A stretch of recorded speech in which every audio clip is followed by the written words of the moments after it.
start that journey, and that's what the mountain represents.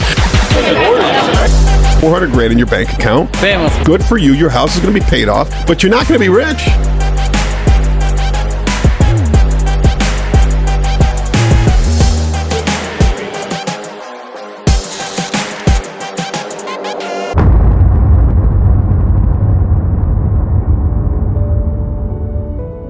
Tell me about Las Vegas. How'd Las Vegas go? Well, I think we had another successful trip. I mean, it started off a little crappy because our plane was delayed for about 20 hours. So we were supposed to get there in the morning and go to some meetings. So we ended up getting there, I think, at midnight. Forgot all about that. Yeah, it was delayed quite a bit. And instead of getting there at 9 a.m., we were there, well, maybe a little before midnight, but it was definitely the whole day of travel instead of getting to utilize the day for filming. So a little bit unexpected for the first day.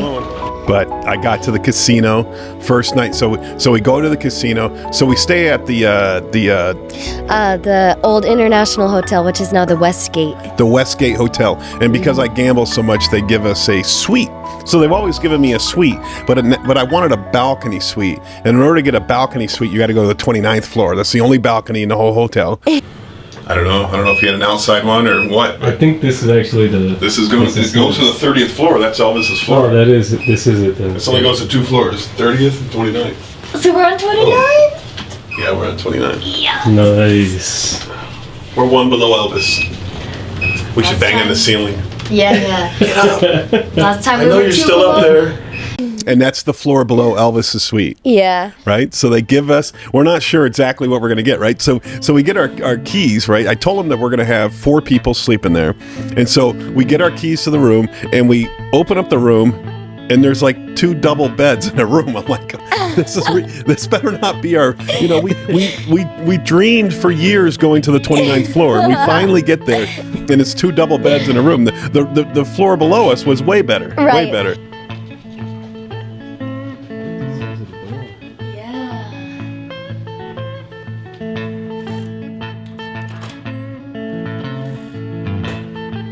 One bathroom. We're like, okay, we're all gonna share this. Like, man, this is gonna be weird. I gotta sleep in the same room as Stephen and Anne Marie. It's gonna be super weird. All right, I won't say what I was gonna say there. And so, but then we notice there's a door connecting in the middle. So we go through the door, and bam, there's a living room, a dining room, a bar, a kitchen, and then another door. Bam, there's the master bedroom with the master suite. So it was really There's nice. 6 bathrooms in this place, 3 balconies.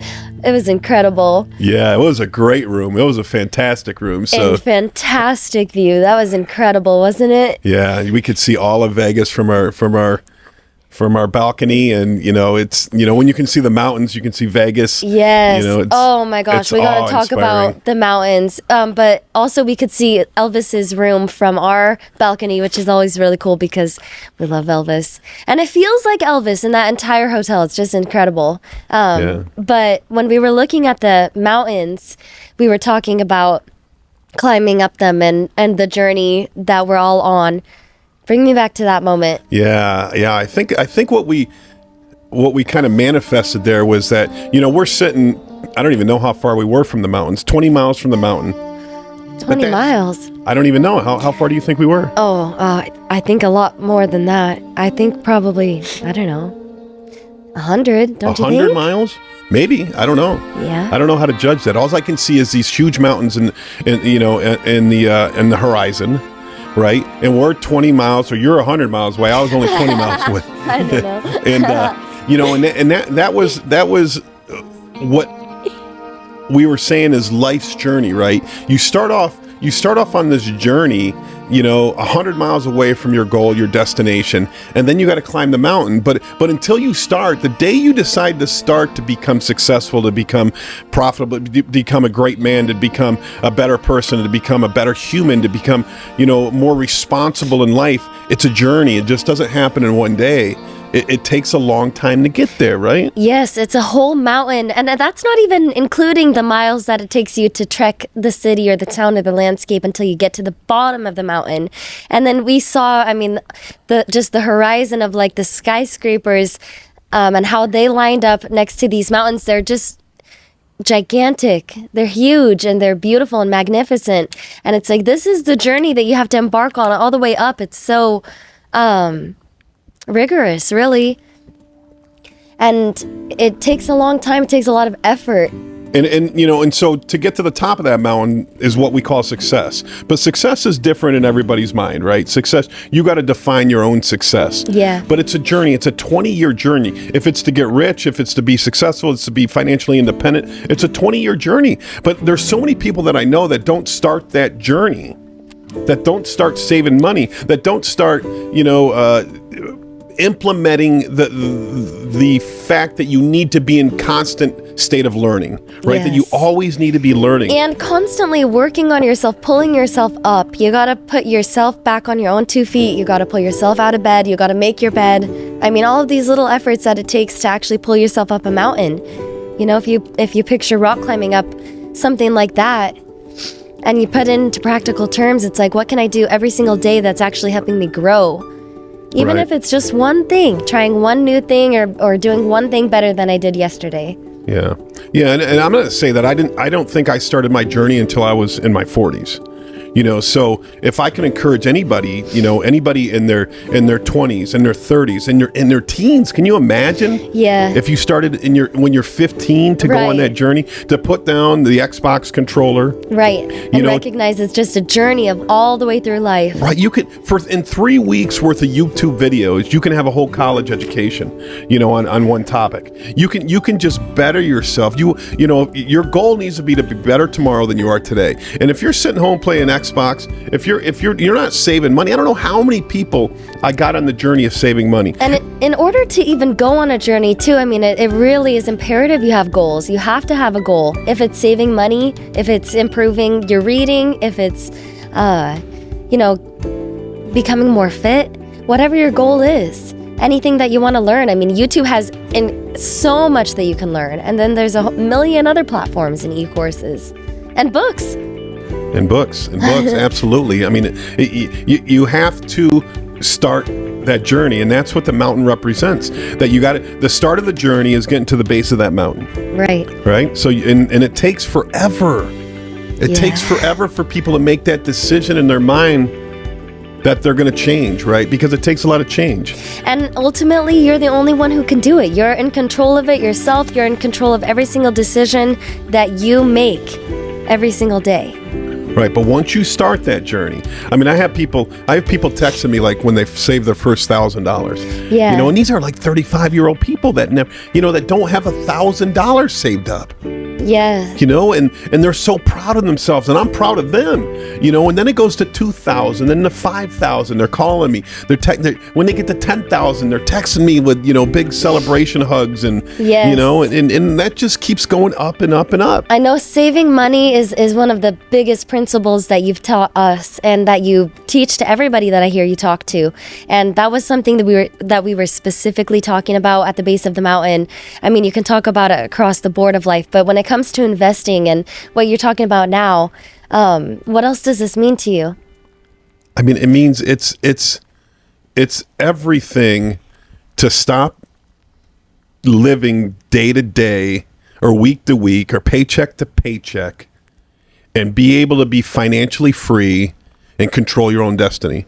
It's everything in life. Yeah. It's everything in life. And it's, for me, it started at the age of 40, and now I'm 52, 12 years later, and I'm free. And you're exactly what we look to as inspiration. Like, when we look to this life of just not having this stress and this type of weight on your shoulders, it comes back to this financial freedom. And I feel like that's what keeps you healthy and energized and excited about life. And you have choices. You have all of your freedom. You can do everything that you want to do. It's spectacular. Right. But you're not gonna get that place. You're not gonna get to that place working an hourly job. No, and if you don't start saving. And that was kind of the, climbing to the top of the mountain too, was like whatever you can put down to just start getting out of debt and start saving towards your future is worth it. If it's $50 a week. Dude. 100%. The biggest lesson I tell my kids is don't get into debt. I got into debt. I don't even know what we were, $50,000-$60,000 in credit card debt when I was in my 20s.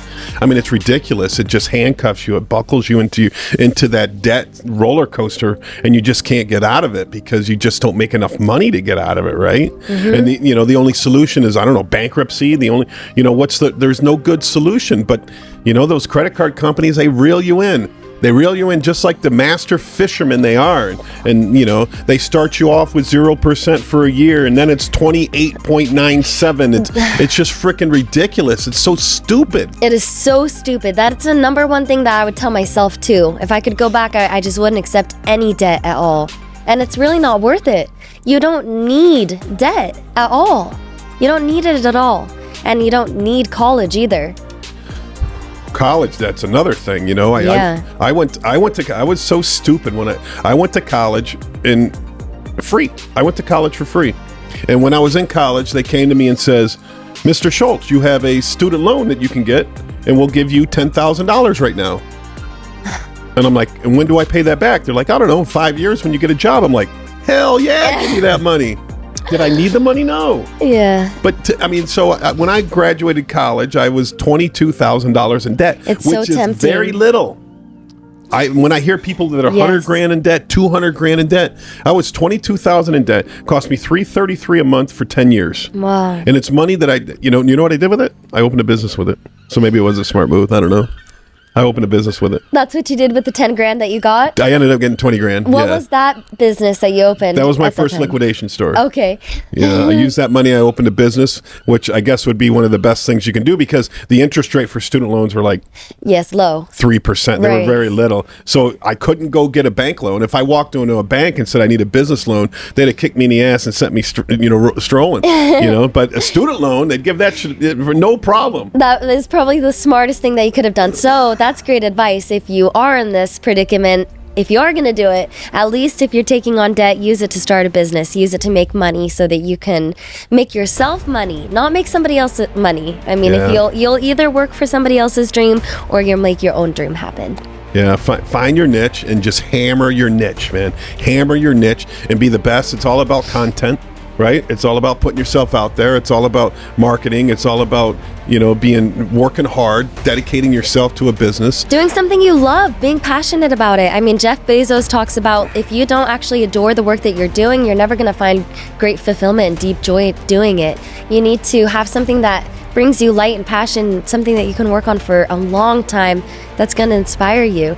I mean, Jeff Bezos talks about that a lot, and I think that you also exemplify this in all of your trades. I mean, you truly enjoy all of them. I mean, they bring you a lot of joy, whatever they are, right? Have you ever opened anything that didn't bring you joy?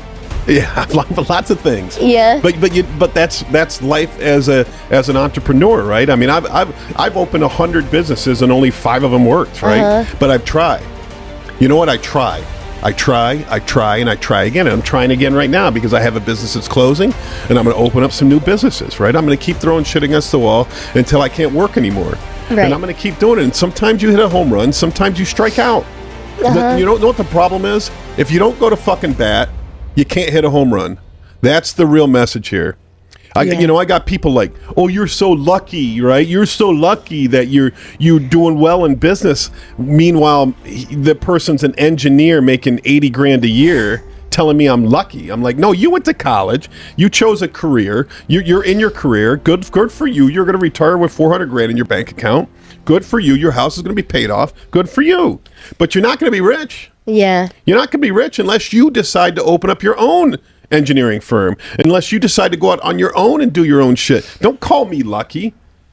Call me the batter, man, because I go up to bat. Yeah. I go to fucking bat. You have to fail. I failed a lot of times. Yeah. I came up with so many stupid ideas in my life, so many stupid ideas. I feel this way. And I don't you hate it? You go to your family like, hey, I got a new idea. They're like, oh, frig, what the hell's he gonna try now, right? I had to stop that as a person. It's easier not to tell to tell your family what you're gonna do next, right? It's way easier because then you can't disappoint them. Yeah, or anybody. I feel like it's a lot easier to not tell anybody except for you because the people who understand that realm is just so few and far between. It feels like. so many people choose the safe route where they don't really go up to bat. And that's the reality. If you go up to bat, you're going to fail 100 times. But if you hit the home run, when you hit the home run, it's going to be worth all of those times that you failed. 100%. Because then you're paying for everybody to go on a cruise, or everybody to go to Vegas, or everybody to do whatever. Yeah. And then they see, I think my family is seeing that, the fruits of my labor. 2020, so 24 years ago, I quit my last job and said I'm never working for another damn person in my life.